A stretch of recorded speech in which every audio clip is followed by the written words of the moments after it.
Kwame, you're welcome to the platform. Thank you very much. I was so shocked the day I saw you on the platform when I was doing my live. And then you showed up.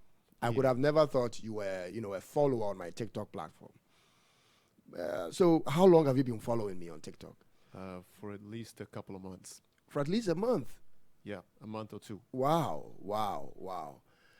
TikTok is so powerful. Yes, it is. It almost gets to everybody so long as you are using a smartphone. There was a time in Ghana or in the world when getting a platform like this was literally impossible. Yeah. Today we have it. Do you see the benefit of it today? I do. And especially for a platform like TikTok. Because unlike the other platforms that are controlled by just one entity. Right. And TikTok is more free. Exactly. So people can actually post stuff. They can share real news. Right. Especially those who are not mainstream. Right. And they can circulate freely. Right. For people to get real information about what's going on in the world. Right. I think people will have to also understand Kwame Broni speaks perfect Twi, almost perfect Twi. So we'll be mixing the Twi with the English as and when we get going, right? Sure. Good. But do you think Ghanaians have exploited the usage of TikTok that much? Do you think we are using it for the right purpose? Not yet. Not yet. Some people have. And honestly, that is one of the things that made me follow this channel. Okay. Your channel. Wow, thanks.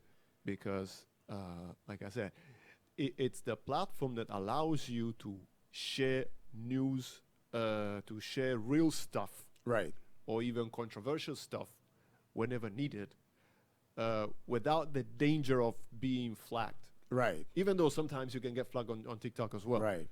But compared to other networks, like YouTube, which is well streamlined, they will take it down immediately. Exactly. If you say something that offends them. That the gods believe it's not, appropriate for their platform, they take you down. You get the thing. And so it is with Facebook and the rest. Exactly. But TikTok is way more free compared to the others. So, but I could say probably half of the TikTok is used to either shake bottles or to And that is my problem. That is where I want us to get into in starting this conversation. I feel like most Africans, most black people, we are not really using TikTok for what it's meant for, in as much as they want to entertain and get followership with it. I think there are more aspects we can bring to, more aspects of our lives we can bring to the world on TikTok, which we are not bringing. Our creativity, we are not seeing much of it there. But when it comes to women shaking their butts, wearing skimpy dresses and saying all manner of crazy things for views, a lot of them are flooding on the internet. Why is it so? Why are people not interested in bringing creative ideas like the Chinese are doing and all that kind of stuff? Well, I think people have grown to appreciate the contents that they've been fed with. Okay. So if you feed the audience with something, they get used to it. Right. And that's all they want at the end.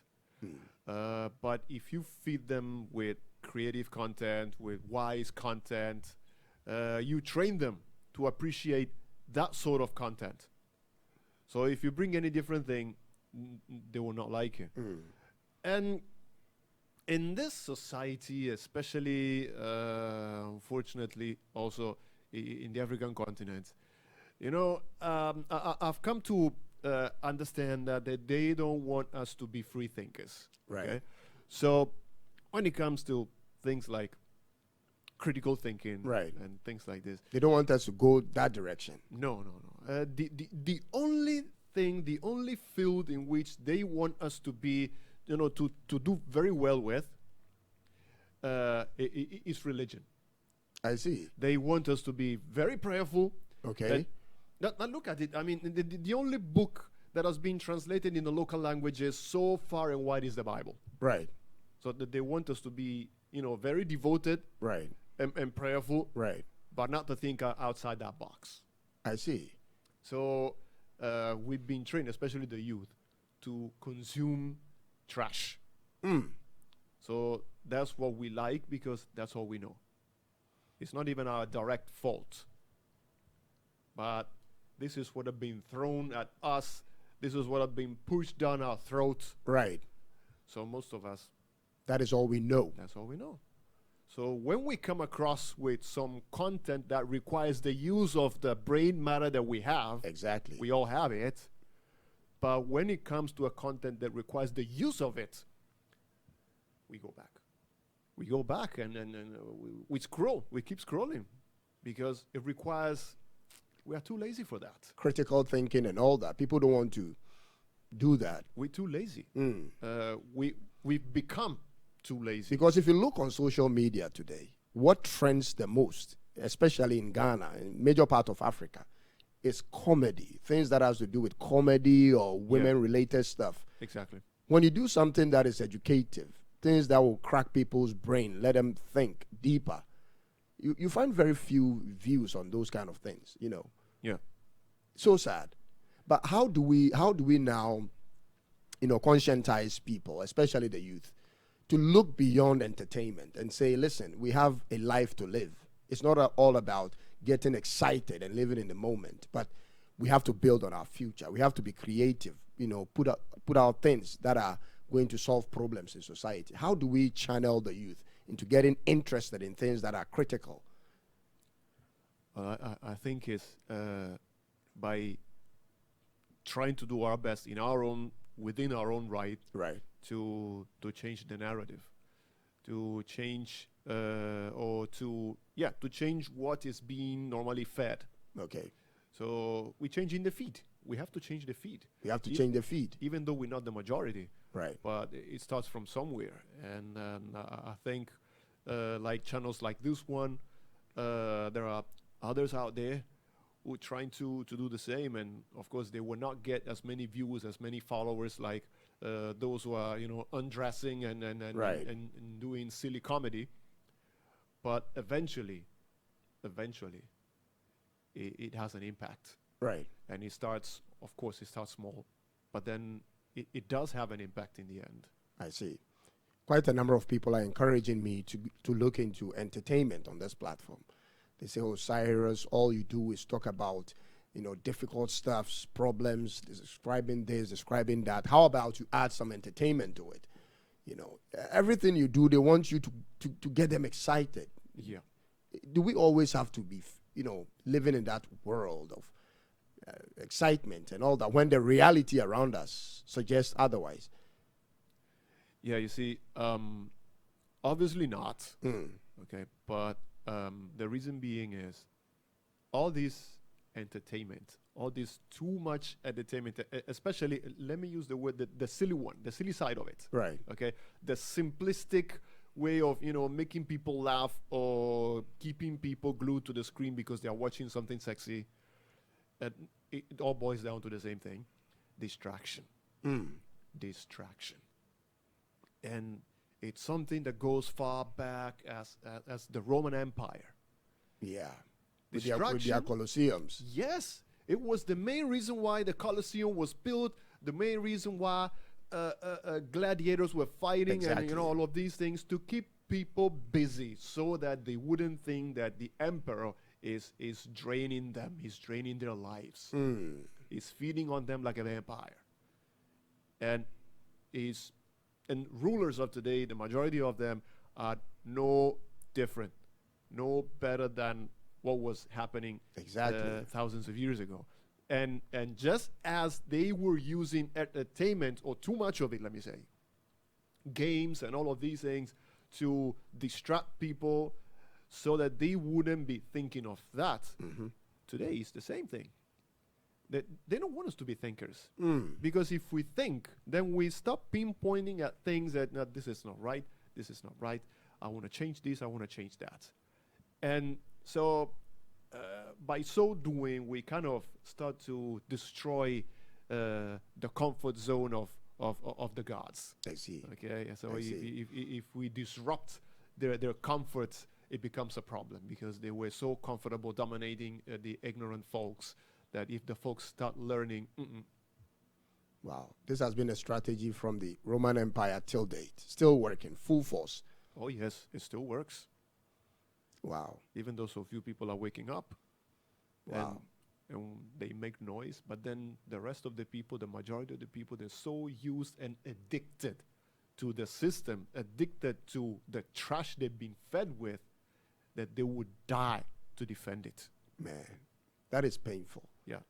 That is a very painful thing. And you see that when they talk trash on us, Right. when we're trying to think and Outside of share, the box, yes, they think we are silly. and we share it. Right. It's either that they tag you like you've been paid by the opposition, Right. because politics is one of the weapons they use, Exactly. or they just criticize you and then describe you as one like, oh, he's just looking for attention. Meanwhile, attention is not what we need. Yes, attention, but not on us. Right. On the issues. Yes, and on the message that we try to spread across. Exactly. Exactly. It's weird how people are not seeing what sometimes we try to put out there. You make it as simple as you can, and people still find a way to say, oh, perhaps he has been sponsored by this other group of people, when the problem is actually glaring. Everybody can see it. Yeah. You know. So how is the Ghana movie industry doing now? Is it working? Is it alive or dead? It is alive with those who are really working. I see. And they are sincerely making an effort to make it work. But overall, I don't want to say it's dead. I want to say it's dead. But Let me explain why I think it's dead. But it's on drip. You know, it's on a life-saving machine. Oh God, I think Ghana movie industry is dead, and it's very sad that it's dead. The reason is this: if you look at all the major platforms in the world, like Netflix, all the big platforms, you hardly see a Ghanaian movie featured on there. Yeah. Very few times you see one or two of them featured on there. The quality of the movies are so poor. You know, the details in the movie are not done right. It is something I look at. I watch movies and I struggle to watch till the end. Because you look at the script, you look at the acting, you look at the production, and you ask yourself, couldn't they have done better? The days when people would accept any level of quality of production is long gone. People have come to the point where they know what is good. They have seen quality. So when you just feed them with whatever and you expect them to buy it, you are not doing much. You know one funny thing? People know what's good because now they've been exposed to it. Okay. So they know, they can identify what's good. And when what's good is being appreciated by the people, so they patronize what's good. Okay. Those who are still producing the old substandard, they will blame it on the good, saying that the good ones has been taking the job away from them. How is that even possible? Well, on one hand, I'd say, right, it's true. They took it away from you because you didn't keep up to the standard. Of course. So if you're not giving us the standard, we are going to move away with our business. So those who have a better product, right? Why wouldn't they bring it? Exactly. Let them bring it, and you work on yours so that it can also be as high standard as theirs. Right. So that you can be competitive. Right. But they're too lazy for that. But there is so much we can do. Yes. Listen, people are watching. What I like about social media and the internet actually is this.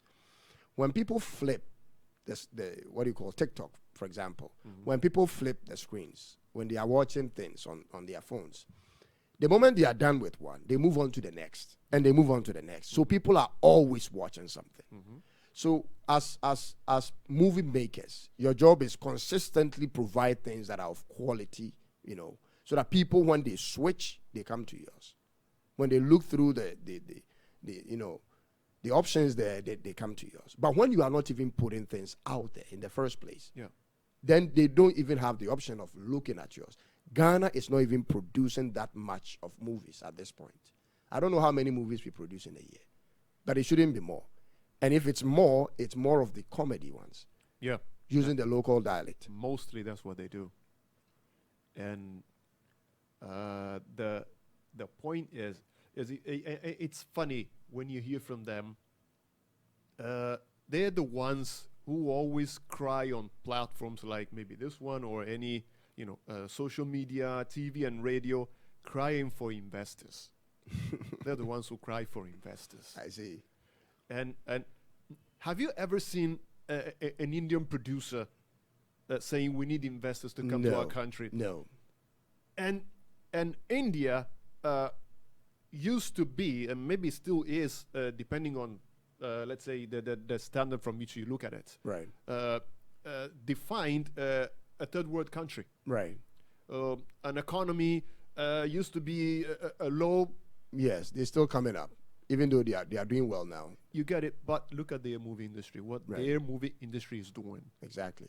So none of them ever said we need investors to come from outside because in inland we don't have money to produce our movies. Look at what they're doing. And sometimes we joke about them saying, oh, it's only an Indian movie whereby if you punch somebody, the fellow will be flying and then, you can go and come and then and he hasn't come back yet. Yeah, sometimes they do exaggerate in a few things. Right. But they've been able to sell their brands or what makes it Bollywood. Right. Sell it to the world. And look at where they are. Sometimes we have our own directors and crew people sometimes travel to India or to Malaysia, to Asian countries, right, to go and learn. And when I hear these things, okay, it's nice to networking and all of these things. I would definitely love to collaborate with an Indian production. Okay. One day. Why not? They're creative.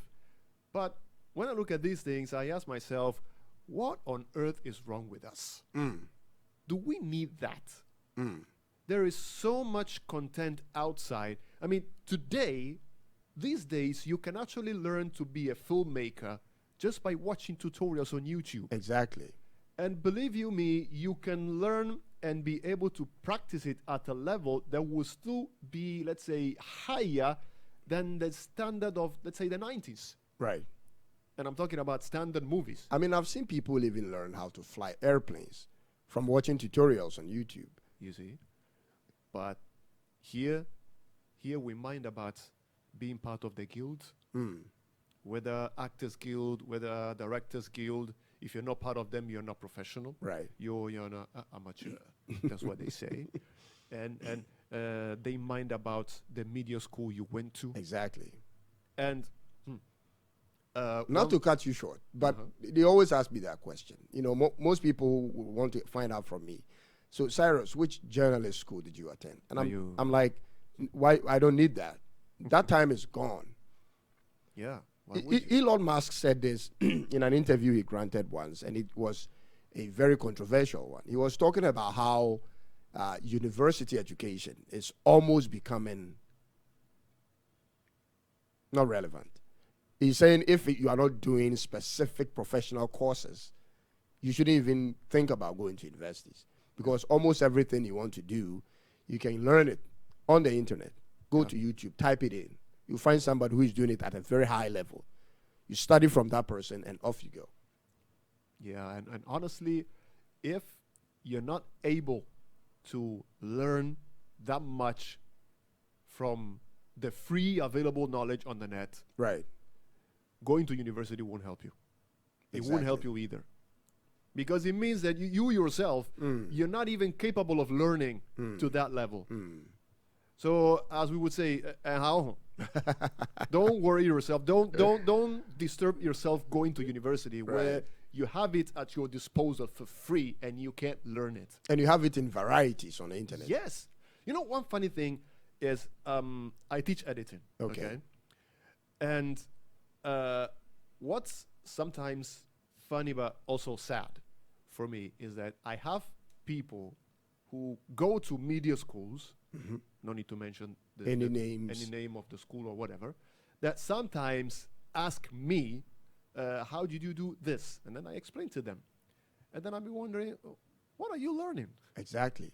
Or better to say, what are they teaching you? Right. Because it boils down to that. Right. Boils down to the teaching, not really to the learning. Because even if you're a good learner, but then where you going, they're not teaching you effectively. You can learn, but it's definitely going to put you in some trouble. You know, Right. It's gonna make the learning process more slower. Right. And I think it's to be blamed on that even. I think the more. government, I don't know whether it's the government or the people or the movie makers. We have not really looked at movie industry as something that should be explored and, you know, create jobs for our people. Because outside in the other developed parts of the world, the movie industry is a huge thing. Look at America, Yeah. how they treat their movie industry, and the kind of monies that are paid to actors and actresses and all of that. Yeah. Why are we not seeing the movie industry the way it should be seen and approach it the way we're supposed to approach it? We don't have a movie village. We don't have, we don't have readily available equipments where you can get them for a reasonable price when you want to rent and all that. There are a lot of things that we don't have in place, which makes acting or making movies quite a little bit more difficult. What do you think is missing here? Why don't we approach it that way? We have like 2 or 3 issues, 2 or 3 challenges, and the mindset is one of them. Now, one thing that I believe still does help the US or everywhere where the movie industry is booming, is the ability to come together. Okay. More than one media house come together and collaborate. Right. Here, we have a lot to do. We do everything in isolation. Yeah. Here we have too much of one man thousand. Okay. Jack of all trade. Right. And sometimes it's because it's hard to find people who are ready to collaborate without being after money. Okay. And I mean, we all want money in the end, because we're definitely working on something that we want to sell out. Right. And get something out of it. Right. But when we come together as a team, we know that we're going to do something together, and we are going to benefit from it. Right. But then, this kind of greed, if you would, that doesn't allow us to wait for when the money comes. And also because the same greed will make also money become an issue when maybe it's actually time to harvest, Okay. so to say, and then the one who is supposed to share the profit runs away with everything. And it happens a lot. It also happens when you get someone who wants to invest, whether locally or external. He or she puts the money in, and he pays for everything, including your wages. You're not doing anything for free. But when the thing is ready, then you go behind and you go sell it somewhere else, and then you're nowhere to be found. And that happens a lot. I see. Who would want to collaborate with such a high risk of getting cheated? Right. And that is one of the problems that we have. But how do we overcome that? How do we overcome the fact that we are struggling to come together to work on any project? Politicians are not doing it. Media houses are not doing it. Movie makers are not doing it. It looks as if almost every aspect of our economy, we are struggling to find out ways to work together as a team. Everybody wants to be, I am the 100% owner of this company, and he's making nothing. Yeah, I think it boils down to wanting to be the captain at all costs. And if you can't be the captain of the ship, you would rather sink it and sink yourself with There it. is no sense in that. Absolutely not. Makes no sense. But that's unfortunately a trend. Because I've seen too many people attempting or actually sinking their boat because they couldn't be the captain. So What is the point in being the captain when you could have brought in a co-captain, yeah, 3 other co-captains, so that you can all break the bread? what is the idea? You are one man, you own the whole thing, but you are making no profit. But you could have split 50-50 with somebody and make something out of it. Yeah. And sometimes you watch a movie, and some of these Hollywood movies, when it's over, you see all the list of production houses that came on board. Yeah. Hundreds of them, sometimes hundreds, sometimes 50s. Never-ending list. A tall list of this company, that company did this. Mm-hmm. The division of labor is so real in those countries. We learn all these in school in Ghana. Yeah. Why don't we translate this when it gets to the real point of action? Yeah, that's something that baffles me till now. And then, I can only blame it to sometimes maybe selfishness, greed, and also fear. Fear. Especially fear, because selfishness and greed, in the end, they also have a fear-based belief. Okay. Because why should you be greedy? Because you're afraid of losing something. Right. So you're trying to hold on to something because you're afraid it will escape you. Right. But if you really believe that what is yours will always be yours, why would you be greedy? Exactly. And you wouldn't mind sharing because you know that what you need will always be there. So people fear that others may take away what belongs to them. Yeah, I mean, lots of things, lots of bad things happening in the world are based on fear. That's what I fear is a bad motivator. Yeah. Sometimes, So, Ghana movie industry. I don't know. Sometimes I feel like watching a decent movie. Mm-hmm. You go to the movie theater and you are looking for a decent Ghanaian made movie to watch. You don't find any there. There's none. Yeah, it's very difficult to find one. So if in your own country you can find one, what do you expect on the international market? We don't advertise it. We don't talk about it. Our actors, where are they now? All the actors that we had, the Nadia Buaris, the Jackie Appiah, Dumelo is not a politician. Where are all of them? Yeah. Some of them are still making movies, but many of them, especially the Kumawood actors, I could say, I've seen some of them delving into presenting, doing other things, other businesses, probably because the acting business alone was no longer paying as much as it used to. And because they weren't, not the actors per se, but those who were supposed to be the industry players. Right. They weren't able to hold on to it. Like they chose not to change as the world is changing. Right. We say a lot, Emre Dani. Emre Dani also Dani. Right. So if you don't change along, talking about change, sorry. This year Ghana is going to vote for a new president. What is your expectation? My analysis, and no one suggested me that. Okay. Because I know some people who will listen will be thinking that. But my analysis right now is looking at the disappointment, the general disappointment due to the current state of affairs. Okay. And also looking back at how it ended this way. Like how we gave it to the one in charge now. Okay. I might say is disappointment from the other side is what made us give it to the other one. Right. Okay. In simple words, ehinti. Yes, ehi.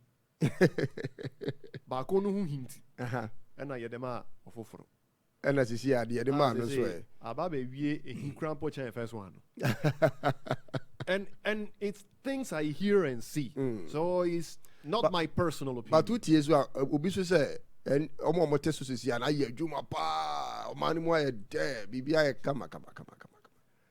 And when it comes to election time, obi be come for no. But I think now it's very likely that they might give it back to The old guy. the old guy. Meanwhile, we have a saying in Italy that between the two fighters or the two litigants, Okay. the third one enjoys. I see. Probably because the third one knows how to exploit that situation. Okay. Okay. I don't really know how that proverb has been generated, but I can guess that that's the reason. And now we do have a third element. We have the new force. That can very well exploit. It's called the new force. Yes. Okay. It can very well exploit That situation. the situation. Okay. Yes. So I believe this period of time would be essential for that Third force. to gain its position. Okay. And most likely in the next election, then it stands a very good chance to be on top. I see. That's what I think. I see. Are you a voter in Ghana now? I've been a voter for years, but I just don't vote. So you don't. So on the voting day, you just sit at home. Yeah. It's either I sit at home or I'm somewhere working. Wow. Because But this year you are voting. like many other Ghanaians who have chosen not to. But this year you are voting. Probably. Probably. If I have to push you to the corner and say, if you went to the polling station, opened the ballot paper, Okay. and you saw NDC, MPP, CPP, New Force, who do you give your vote to? Well, If you don't want to answer that question, that's totally fine with me. Yeah. But well, let me put it this way. I'm very much attracted by the new force I see. for it being different. Okay. And also saying, like he's infusing some new music. Right. Meanwhile, the two old ones have been, singing the same lyrics Exactly. for years now. Exactly. I'm not saying that I would definitely vote for him, but I'd be tempted to. I see. Honestly, in true honesty, I'd be tempted to.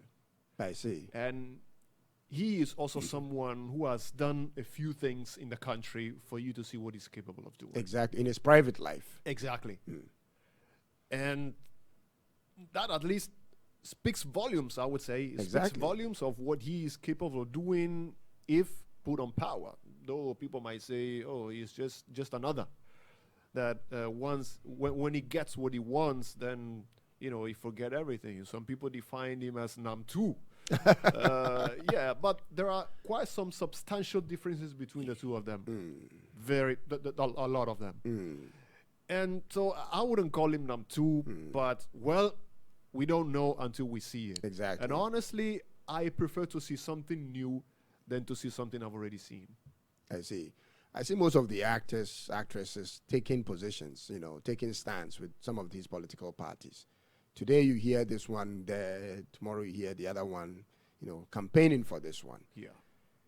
Eventually, if the new force should say, Kofi, we are here, you want to show up on the platform and say hi to our followers, what would you do? Would you turn it down? Well, I would think about it. You would think about it. I'm sorry. One of the things that made me want to support him instead of the others is that he's not a politician. Exactly. Yeah. And even though to be a president, you need to have a political party, but you can have a political party without being a politician. Right. Just like you could own a business without knowing anything about it, but you have the money to support it. So you own it, it's yours. Right. And that's how I see him. And I feel fresh air around him. Good. Yes. So that is it. So I'll give it a thought. Okay. But do you think Ghana can do better than we are doing now? Potentially, yes, a lot. What would be the one thing you'd say is holding us back as a country? What we've been fed for so many years by the two old parties is one thing. Even though it's not a justification because we should be able to think for ourselves. Right. And yet we do have that ability. But also, something that counts a lot is what we are being exposed to. And, basically, media and the propaganda from the high places is meant to make us dumb. That's right. So it's not really our direct fault. But it's high time that we start to unlearn some of the things we've learned. Yes, and so that we can learn the new ones. See, I can see that some people are really waking up, especially among the youth. Exactly. And this is a good sign. It's a sign that, yes, they've seen so much for so long, and they begin to get, fed up with it. And again, that is a very fertile ground for the new force to come up. Exactly. On my YouTube channel, not a YouTube per se, on TikTok, most of the youth that watches me, most of the youth that comments, most of them, majority of them, are in strong support of the new force. Their argument is they are tired of seeing same old, same old. They don't see any difference with the NDC, MPP is the same thing. They give you all the promises, and then they come into power. Nothing really changes. And I mean, so I can understand you that the youth, a lot of them are changing their minds. Yeah. And it's surprising when you hear these two political parties say, oh, it's not a real, number, or it's not real people. These are people who are just on social media playing, but on the day of election, they are still going to vote for these two parties. They are so confident. Yeah. And, it comes from one thing. The way they've been playing us for so many years, they know how we are. They know that some of us used to be, let me put it this way, even though some still are, but let me put it this way, that some of us used to be so gullible. Right. That then we'll go the extra mile to support them and vote for them. But things are changing on that angle as well. Even though there are still people who are still that way, and most of them are the ones campaigning outside as we speak. Right. Okay, I'm not insulting them, but this is the reality. But people are changing. Like, look at what happened in Asin North. Yeah, people got the money, and they still didn't vote. Exactly. For the one who paid them. Exactly. And the anthem was Sikan Toaba. Sikan Toabano. Yes, money doesn't buy the vote, but money does buy the vote sometimes. To certain people. Yes. And that is what the big guys are counting on. And it surprises me that they're still counting on it. I believe there's going to be a big shock in this year's election. Absolutely. I've seen people make projections, okay, and some projections give as high as 5% to the new force in the first round. Already? Yes, already. Some projections give them 5%. Some projections give them 3.5%. And when I ask regular people on my platform, regular people, they are so sure that the new force makes about 10%. And that is, even if you have to play with 5%, you are looking at more than 850,000 people voting for the new force. Yeah, I wouldn't be surprised if he would. 850,000 people. If he manages to get that number, it is a game changer for this country moving forward. Yeah, it is. It means one political party has lost that number of people. Yeah. And already, my analysis tells me that the MPP, for example, is already being fragmented. Exactly. Ever since Alan Cash left, he has quite a chunk of followers. Exactly, I know. And within the party, I work on a media outlet. Okay. So there are things that we hear. Okay. And we share those news on our platform too. Okay. There is no unity. We hear a lot of, talks against so and so against so and so, people being disappointed because some promises hadn't been fulfilled for so long. So it's not even the people outside that are not happy because they will complain that the promises haven't People been from fulfilled. within. Even within, they're making the same complaint. That tells you that the party has a problem about staying united. And it was no long ago that I heard, I don't remember the name, but they were advising, and I think it was still during the primaries, I guess. They were advising the party members to stay united. Would you need to give that piece of advice if unity wasn't a problem? I see your point. So there is a problem. And if one party becomes weak, the other can definitely capitalize on it. They will capitalize on it. Right. And definitely they have their own analysis. If Right. me, from my little perspective, I can see this, how much more they can see it. Exactly. And then again, the third one will also, will be having fun watching the game and gaining his grounds as things are kind of falling apart in a way. So, per your prediction for this year's election, who would you say would win the elections? Which party? Probably I guess the NDC, Okay. because of what I mentioned earlier. Okay. And before, they were tired of the NDC, and rightfully so for so many reasons, so they gave it to the NPP. Right. Now they are not tired, they are super tired of what is happening. Even, and I personally know some staunch supporters of the NPP who would just vote to the NDC even though they hate it. I mean, people, see, when they get disappointed about when they get disappointed, Right. they can do things they would never do.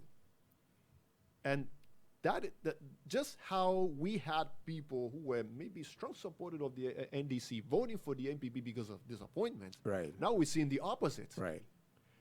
And so it's all going in favor of the NDC in this case, because the new force is still young. Right. But it needs to do what it's doing Continually. Yes, because not that you probably, and I guess he's also thinking about that.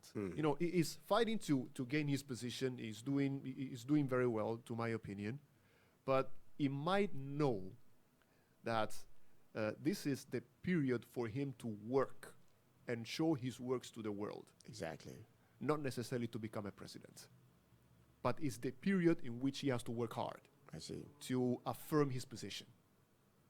Because if he doesn't, he definitely cannot expect to come from, let's say, out of the blue, the way he did. Right.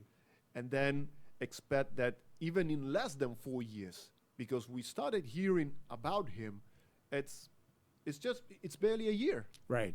Somewhere around is it April. You see. So that is definitely too short of a time to gain that wanted, that hot chair, that hot seat. But it is as well important for you to keep working during that period, because if you don't, you can't even expect 2028 to help you. So he has to do what he's doing. Exactly. And he's doing exactly what he's supposed to do. And I pray he continues doing it, even if he loses the election, do it the rest of the 4 years ahead of us. Yeah. Continually, non-stop. Because that is what's going to give him the chair Exactly. at the next one. Exactly. Have you seen the damages being done to our rivers in this country? Yes. And it's heartbreaking. Man, It's heartbreaking. the Ofin River, the, what do you call, Pra, is gone. All polluted. Illegal mining.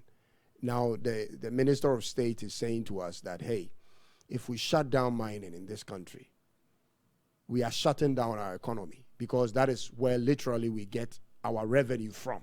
The Minister for Lands and Natural Resources said this. So he is indirectly saying to us, we have to allow them to continue destroying what they are destroying. Now, this issue, it might be true that mining represents a huge chunk of our economy. Right. Okay. But as to whether or not the nation is actually benefiting from it is a different ballgame. Now, I also don't believe in abolishing Mining. Right. That's what they did when they came to power, and to me, it's a lazy man approach Right. to something. You know, something is there. It has its benefit. It has its Challenges and all that. challenges. So what you need to do is to address those challenges and make Exactly. it better. You can't take away mining from this country. No. It's We are sitting on absolutely- gold. We have to work on it. Of course. Do you think that God gave it to us just to look at it? No. But how do we deal with it? Now, mining per se, you want to call it Galamsey, you want to call it the way you want it. Galamsey, as at now, doesn't necessarily mean illegal mining, because it has become a term. So whether you do it legally or not is Galamsey. I think the reason is because I know. when we see the pollution that you are causing, Yeah. all right, the term then is applied to you. Yes. When people see you cut down trees because of mining, when they see you dig big pits because of mining and destroy few rivers, you are doing Galamsey. Exactly. But you know where Galamsey actually comes from? The word. You know, gather them all and sell. And sell. Is there anything illegal in that sentence? No. No. But it is how it is done. That is the issue. Now, something that makes me laugh, but it makes me angry as well, is to hear, and I don't know whether it was the minister who said that, I hope not, but someone in charge anyway said that. I'm not good in names. But in response to the voices saying that we have destroyed our water bodies, we have destroyed our forests, they had the guts to say, I think it was one of the appointees of this government. I don't know the name. He was pinpointing people and say, but you people destroyed more waters than we did. But comparing their but on him say, yeah. Because how can you say you have done that more than me? Meaning say, yeah, you also participated. What in the guy say why? Right. So what are you trying to tell us? And shifting the blame is not solving the problem. And it's not a mature answer that we're looking for. Because we didn't give it to you guys to do less than they did. We gave it to you for you to fix it. Exactly. And you didn't. Now, there are so many ways to clean waters. No, but before we go to cleaning the waters, if you were in charge of, say, if you had the ability to do something about it now, before we go to cleaning the waters, what would be your first line of command? What should people do now? What should the state do now? Now, okay, let's say for us not to add to the damage, okay. One of the damages basically comes when they are washing the black soil, right? Because that is where they use the chemicals, right, to extract the gold, right, and to get it at one place, right. Now, we all know, let's be very practical. We all know that everyone being at the site, when they close, they go back to the city. They go back to their homes. So, and that produce that needs to be, let's say, filtered and chemically treated for you to get the gold. Even after a whole day of excavating, it won't be up to 2 black rubbers like the rubbers we used to wash clothes in. Right. So it means that it doesn't prevent you from taking it away from the site and taking it to town. So they can take it to town and wash it there as well. Yes, where they can treat it carefully, making sure the chemicals are not leaked. Right. It's as simple as ABC. Simply don't wash it there. You have to go to town anyway. So it's not that you are doing something extra. You are going somewhere you wouldn't go otherwise. You are going there anyway. Right. So as you go, before going home, go to the lab, let's call it that way, the washing lab or lab washing, whatever you want to call it. You take it there for people to do the washing. You get your gold, and they will deal with the chemicals afterwards, so that we make sure that the chemicals are not leaked into the environment. I like this proposal. And that is one thing. So meaning the government will have to get involved in it. Yes. So that they set up places where they attract the gold from the black soil.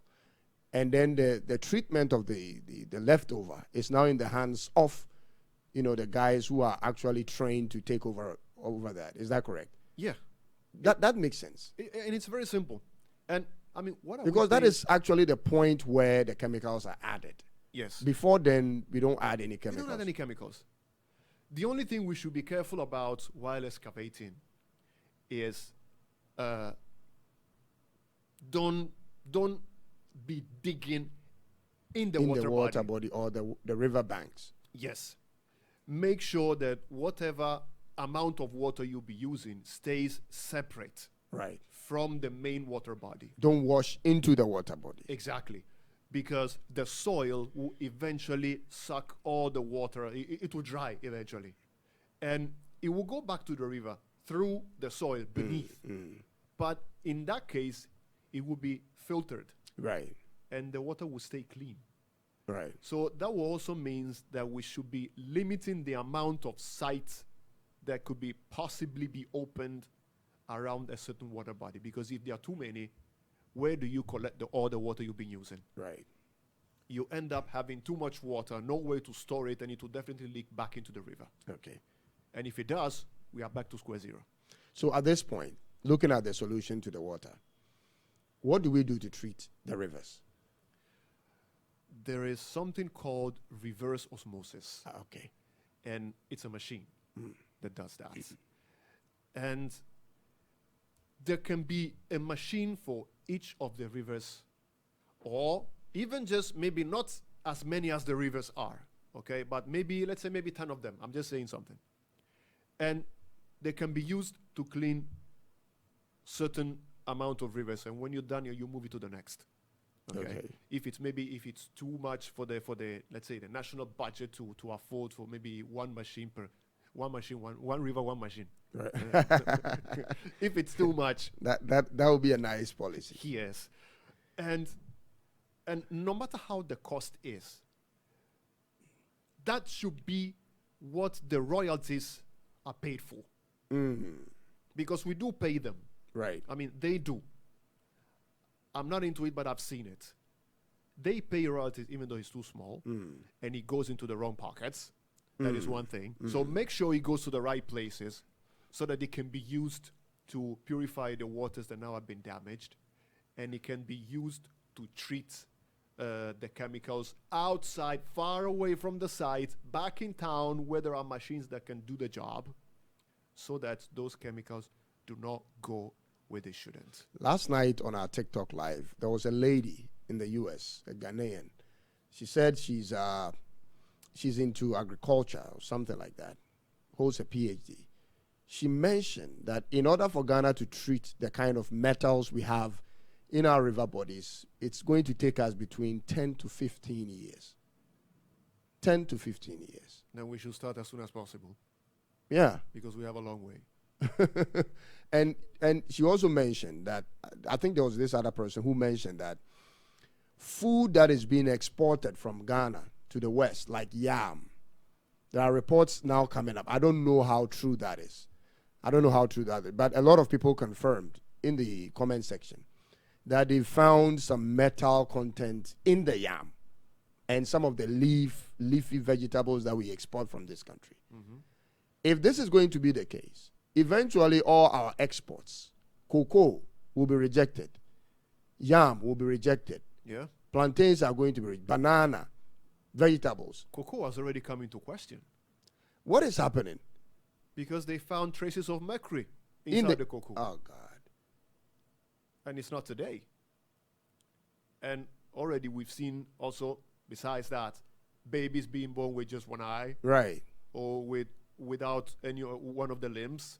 Eish. And it's all due to, because those chemicals can actually damage our DNA. And when that happens, you can give birth to a monster. Man. Yeah.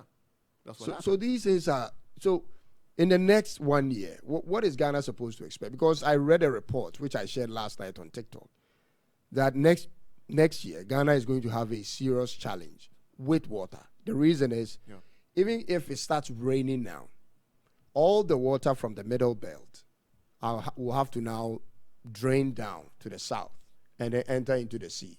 Yeah. And all of that water is coming with all those metals and the pollution and all that. So it is going to cost the state even more. And people are suggesting that we have to look into digging wells in our homes. What do you think about that? Well, it wouldn't be a bad idea though, but remember that the underneath water bodies that will be feeding our wells are also fed with water filtering from the polluted rivers. So we're not really going that far. So we have to start sanitizing the rivers. That's all. And the money they pay, because I know they pay, it should be directed to the right direction. Right. And that's what they don't do. They're not doing that, and that's what is making things worse. Nana Chada was once questioned about what he would do. Right. And let's say 50-50 share his thoughts. I will tell you why the other 50 I don't share it. For one thing, he said, when the illegal mining was being done only by the Ghanaians, it could be controlled. But now that the Chinese are in, it's out of control. Because they bring in big machines and they do things really beyond the level that we can keep it. You can keep it at bay. So we take the Chinese out? Now, taking the Chinese out is not the solution. He was rather like, he would get the Chinese who have destroyed the land and the waters to sanitize it before they leave. Like to get them to kind of like house arrest. Okay. And then get them to do it. Then from that time on, if they still want to mine, then they should do it according to certain conditions. I agree with him, but the only thing that I don't so much agree is who gave the Chinese way to do what they did and what they are doing. Right. You will still blame it to those who opened the doors to them. Right. They should be blamed the most. And they should be the ones also with the Chinese to reclaim the land. Yes, should be given the task to fix the mess they created, because they created it. So let's say I would agree with him and I will add this to it. Okay. Because it's not necessarily the fault of the Chinese, because the Chinese wouldn't have gone there to do what they did if they didn't open the way for them to go there. Right. I get your point. It's a very simple point. I see. Let's talk about some other business.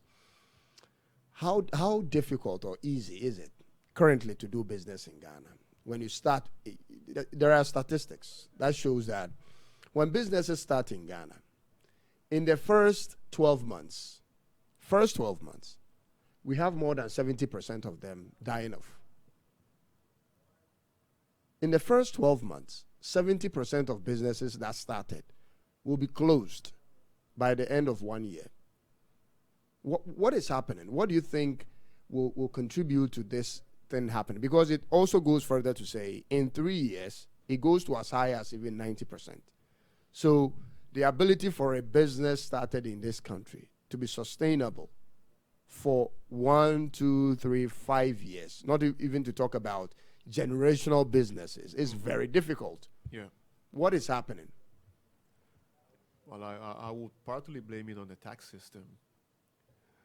And I mean, the economy, the way it is, especially if you're dealing with stuff, maybe you're importing, and it becomes a problem because the currency is not stable. And that makes it very difficult.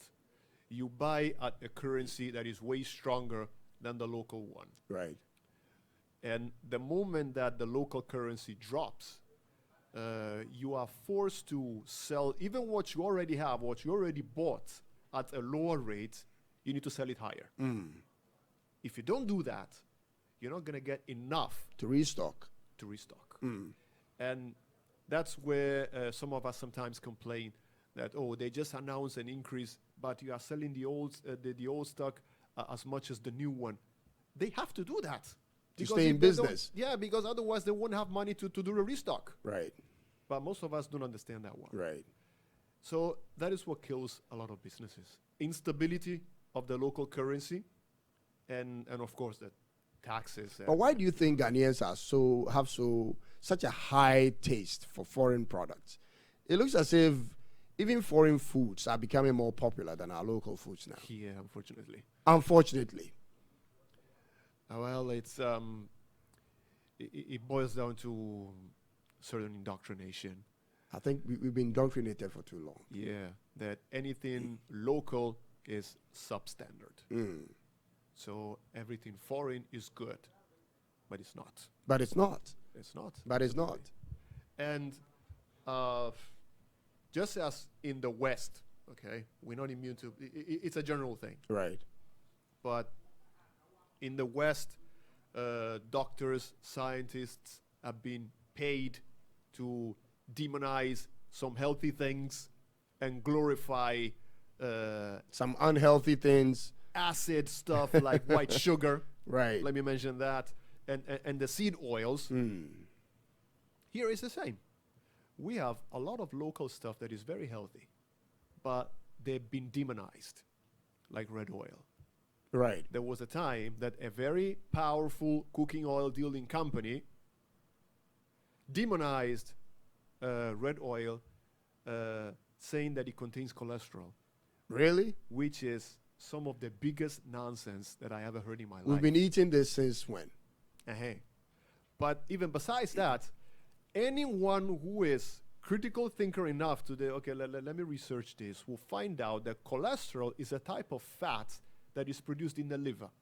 So you either find it in humans or in animals. You don't find it in plants because trees don't have liver. That's right. They can produce cholesterol.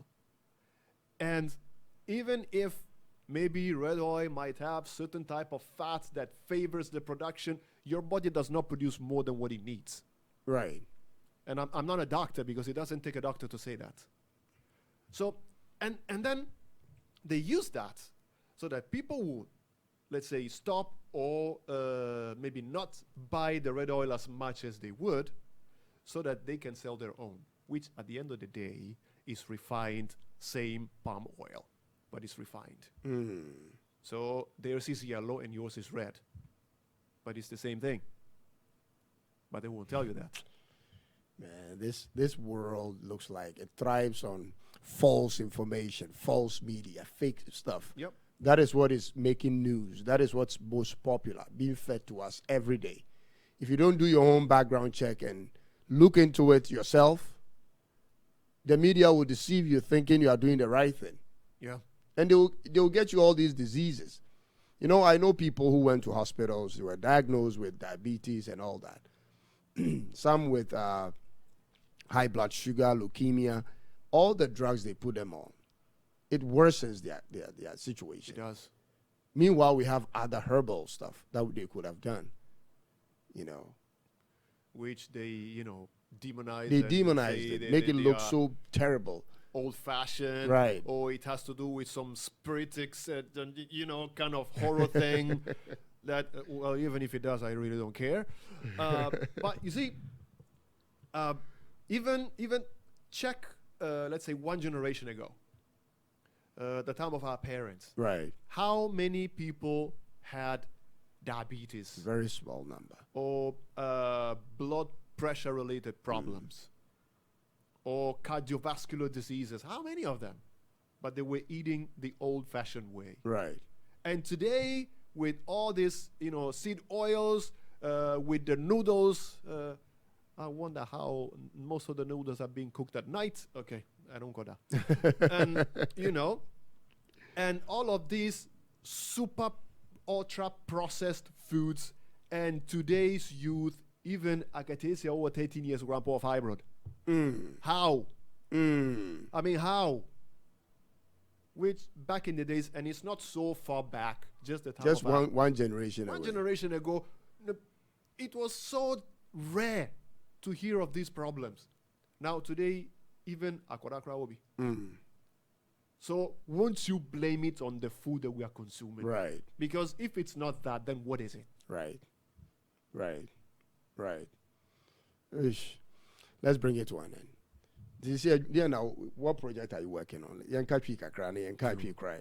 Yes, a project there now, yes, They say, you know, my name is Crawford, Yakabum, na, yeah, Ejuma, I don't know, movie making. Okay. Yeah, just Move just in it. Yeah, just I see. A Local type, Dibia, and I'm more the Brofuka crab, she would say, Bea, or Monty Chi, best me at us. Yeah, the fra. What the fra. Now, Yahuna idea be say, Hano, there is so much about being international. Meanwhile, no locally, no one yard. Eti o pese o ko international. O pese international for no almost the o ye o man no mu. Right. Eti se one yard there. Ye show. Eti ade ba kwa ye hu se e kopa e wa bontin ama no ne se local movies no subtitled. Right. Obeka Tro say, oh, it doesn't make any sense. I was so young, now didn't you ask him? I was so young, say, oh, it doesn't make any sense. It does. It does. When they come, especially US for the Paul Mope, they can follow up. They can understand the storyline. Yes, they will be reading the title. Right. And say Netflix. Your productions be what to say be Chinese movies. Yes. Nina subtitles. Subtitles. People like it. I can Netflix emphasize and to platforms. We want to push the local contents. Said the Tiana, Yempesa, ye brofolize BBA. I see. Eti say a tree, a yanka tree. Okay. Casa Hodo. Afufra wo ho no so ye de be hihye mu yo director bi wo me respect ne pa e fe no Chebafo. Okay. Ye short film bi and he did it in Ghana. Subtitles. Papa was how was wo man on it sense you. With that with that short Ghana film. Not even tree obi be ka say say if I say main language I wo Ghana I be a tree and I say be a Hausa ne Ga, which is spoken by geographically a minority. Yes. And so, or the Aja Award. Nti adena ye to me for tree kasano. NG Award nibi. NG Award nibi. And if you look at the movie, the picture quality and everything is standard. And the translation is there. Yes. Subtitles. And today, and I just said, me debi amekasa asem say, the language you use for the movie should not tell you the standard of the movie. Right. Ye movie na no che say ye twapole. And I say ye substandard che say enye amanone de ni bi. Amanone de ni bi. Eye bi eye kasa nkwa na different no. Eno krampo na abrofo no e pa hwe. The here na say watch subtitles no. It dia akwadworo no. Na ye ejuma say de say fata no. That's right. Because eno one of the things are egu ya no mejuma no. I see. Akwadworo na and that ego driven attitude say in here oh no me kasa say ma de on be kana say me bada ben saka san de common okromu ha common pa o bada ben but eno na e bo form eno ma wo adwuma so ko form. Yes. That's a bit yeah. Ish what can you na wi tell me that say bye. I hope say the coming days you be say who have you for sure. Me that say pa you me chira. Sure. Sure.